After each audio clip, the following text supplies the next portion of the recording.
Hi New Zealand, this is Jay from Drive EV in Taupo with a round the lake range test. We are going to take every one of our electric cars around Lake Taupo to see how much range it has, see how efficient it is, and then at the end we're going to charge it up at the fastest available charge for that vehicle back to 80%, try and simulate some real world driving conditions. Hi New Zealand, I'm Jay from Drive EV in Taupo, and this is the BYD Taxi, originally sold in Singapore, and now it's over here. We figured that we just don't know. It's a simple truth. We have something here with a big old battery. It doesn't charge terribly quickly, but it should have substantial range. On the clock it says 400 k's, and off the boat, after 360,000 kilometers of taxiing, it seems to have 97% state of health. So the battery lasts, as far as we can tell. But will it last when we get it out on the open road? We're going to take it around Lake Taupo. We're going to take it up some hills, down some valleys. We're going to do some highway speeds of about 100 k's. And we're going to do some small town speeds of about 50 k's. And the weather today is looking like all the weather. So we're going to see how it handles that.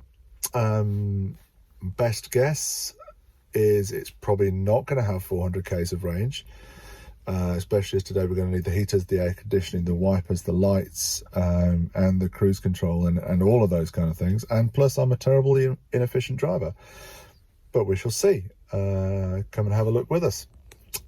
All right, BYD Build Your Dreams range test, standard sort of thing. We're going to head around the lake. We're going to head out sort of Kinloch way, then we're going to head down to Kuratau, then we're going to head to Durangi. I'm going to eat a pie, and then we're going to head back. We are at 97% charge, 98 as I left, but I mean 97, 98, and the weather is thankfully raining. We have not had rain in ages, not proper rain anyway. So yeah, not ideal for range tests, especially in a car that we don't know at all. But you know, rain's good, right? Plants eat rain, and we eat plants. Or well, food eats plants.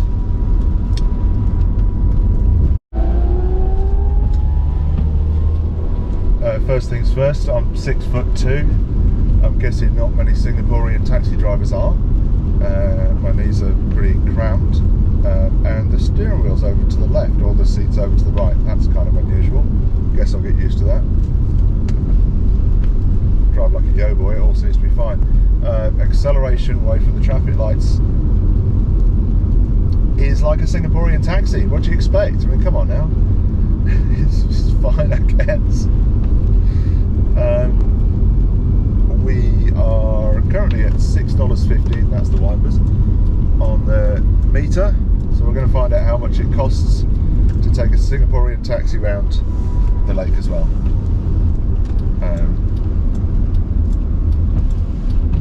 Temperature outside's about 18, 19 degrees. Got the AC on to clear the windscreen. That's not helping very much because we haven't washed the car since it got off the boat, and it's pretty gross. State of health on this one is a enthusiastic 97% apparently. We shall see. That's at 360 kilometers, 360,000 kilometers. That's a bit more like it. Charge now 95%. Okay, all right.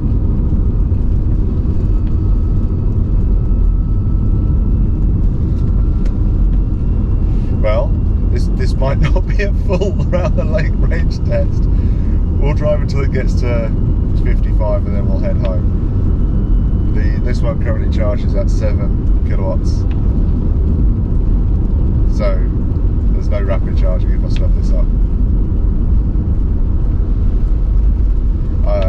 This might be what people call range anxiety. I'm not really anxious about it. I'll just go until I can't, until I know I'm not going to make it, then I'll come home. Fairly easy, straightforward stuff. It does have cruise control, so we'll see about that one. Set, maybe, don't really know. The dashboard's over to the left as well, which is all kinds of odd. On, cruise control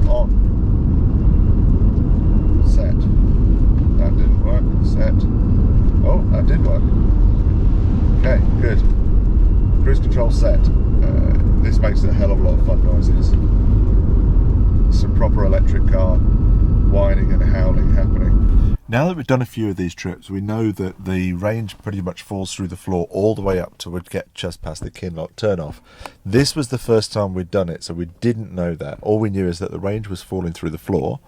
The windscreen was not able to clear. We couldn't get the AC to work, and I couldn't see anything, so I had to pull over blindly and hope that I didn't crash when I came to a stop. Make a little panic phone call to Steve, who said, "It's all right, we've got a tow truck, everything's going to be fine."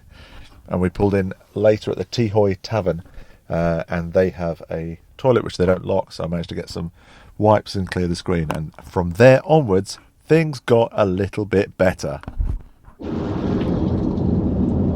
Foot to the floor, climbing a small hill, and we're just about to make it to 100.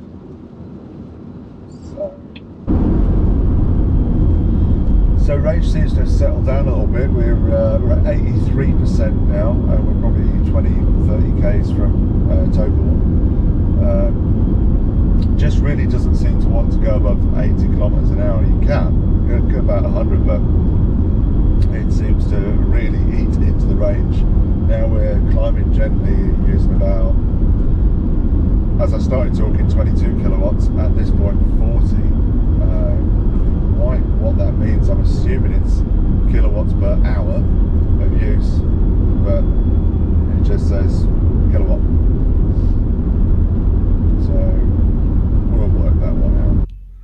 All right, another exciting update of Jay's pie reviews. Today we had the gourmet mushroom something or other from Z Turangi. It was excellent. It's not the best pie that they do, but it was pretty damn tasty. Big mushrooms, I like that. So we've got to Turangi with 45% charge. Now we've done all the hilly bits, so it should be flat all the way home now. Steve's got a tow truck on standby in case it all goes wrong, but I think we're probably all right. I don't think I could make it back the other way. Well, I know I couldn't make it back the other way because 45%. We stopped off for a bit of drone. We drove very carefully on autopilot, on cruise control, at about 80 kilometers an hour the whole way. Weather was against us. It got dark, it got rainy, the interior of the car got very misted up, so I had to stop for a while with the heaters on. That won't have helped. What else? The positioning of the car is quite difficult for me to drive, so that's why I was on cruise control. I'd rather not, even though it's more how I drive. I think most people tend to do a bit of both, but I can only actually line my feet up properly for short bursts. But Turangi with 45% left, so that's all right. On the meter we have $99.40, so quite an expensive trip so far. At 80 kilometers an hour, the decibels inside the vehicle, inside the car, are about 60 something, which my voice right now is registering about 70, so that's pretty chill. What else? This sounds like a pretty old school electric car. It sounds like an electric race car, which is fun, super fun. What does the BYD look like when it starts up?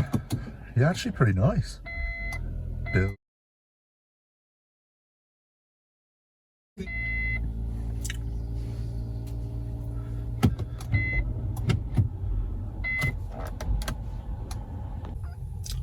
Back at home base, and we got it with 13%. The warning light came on at 20%, which is a little bit concerning, and it's saying that we have 34 kilometers of range in there. Hopefully someone else will take over and just run it until that runs out and see if that is actually accurate, because my leg's knackered. All right, so thanks for coming along for our little trip around the lake. The BYD performed pretty well. It's a taxi after all, and this was not what it was designed to do, but we used from 97% down to 13%. That's with a test of all conditions and my notoriously inefficient driving style. At the end, I also did a 0 to 100 launch in a quiet, empty piece of road, and it got there. Yeah. So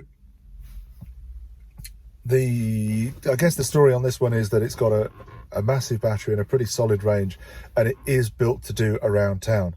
If you head out onto the highways, it will still be there, and it will still get there if you're pretty sensible about where you're going to go. But it's built to be a taxi, and if you've ever looked at your kids and said, you guys treat me like a flipping taxi, then this is possibly the car for you. So that's the story on the BYD Taxi. We reckon you've got about 72 usable kilowatt hours in the battery, and from that and from the range that we left with and the range that we started out, if you drive it sensibly and you drive carefully, you should see about 300 kilometers range out of a full charge.